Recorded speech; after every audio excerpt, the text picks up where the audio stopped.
Peut-être, Joël Dornet, ce serait l'occasion de poursuivre sur l'épigénétique, parce que vous l'avez abordé très rapidement en préambule de cette conférence, et pourtant c'est un sujet intéressant. Qu'est-ce que c'est? Alors c'est plus qu'intéressant. L'épigénétique, je vais vous expliquer ce que c'est la grande révolution de la biologie de ces 5 dernières années, pas 10, 20, 30, 5 dernières années. Il y aura une floraison de prix Nobel sur ce sujet. Vous connaissez tous la génétique, c'est l'ADN, le programme du vivant. Et pendant très longtemps, on a cru que cet ADN ne pouvait faire des variations. C'est vrai d'ailleurs, c'est une réalité, par des mutations qui mettent très longtemps à se traduire par des espèces qui vont s'adapter et donc sélectionnées par la sélection darwinienne. Or, le programme de la vie ne code que pour 15% des machines-outils qui font fonctionner la cellule vivante, c'est-à-dire les enzymes et les protéines. 15%. Donc on s'est dit, mais qu'est-ce que c'est que le reste, les 85%? Et comme on ne savait pas, on a appelé ça junk DNA, ADN poubelle. C'est facile, c'est des trucs qui sont accumulés au cours du temps. Maintenant, on sait que ces 85% permettent la fabrication de petites molécules d'ARN qui sont en monobrins, beaucoup plus courtes que le grand ADN, 10, 15 bases du code génétique jusqu'à 150. Et en permanence, elles circulent dans le corps et régulent le fonctionnement des gènes. Donc l'épigénétique, c'est la modulation de l'expression des gènes. En fonction de quoi?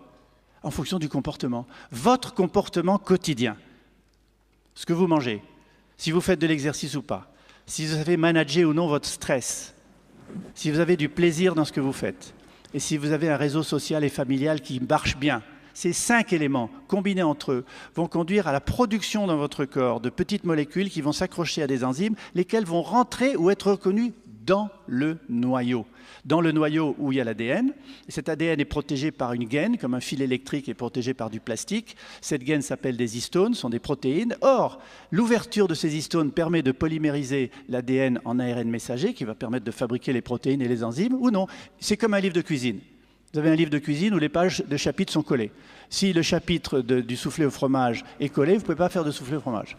Par contre, si le chapitre du poulet casserole est décollé, vous faites du poulet casserole. Mais si on recolle le chapitre du poulet casserole et qu'on ouvre le soufflé au fromage, vous ferez du soufflé au fromage. L'ADN, c'est comme ça. Il y a des gènes qui s'expriment, des gènes qui sont silencieux, des gènes qui sont inhibés. Et ça dépend de notre comportement. Donc, je finis là-dessus. Réalisez ce que ça représente pour la médecine préventive. Réalisez ce que ça représente pour vous. Vous pouvez être en partie responsable de votre santé. Oui, vous pouvez faire quelque chose pour vous. Essayez d'être en meilleure santé, c'est possible. Essayez de vieillir moins vite. Et c'est un intérêt non seulement pour vous, et c'est un intérêt social.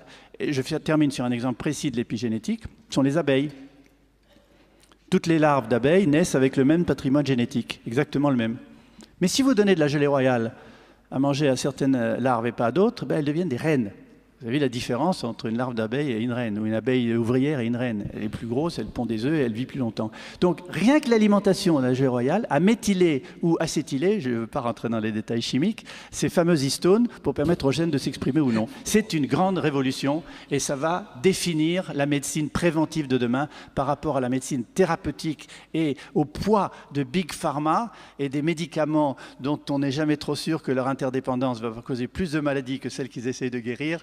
Voir ce qui est en train de se produire en ce moment avec des médicaments qui sont retirés du marché régulièrement. Merci.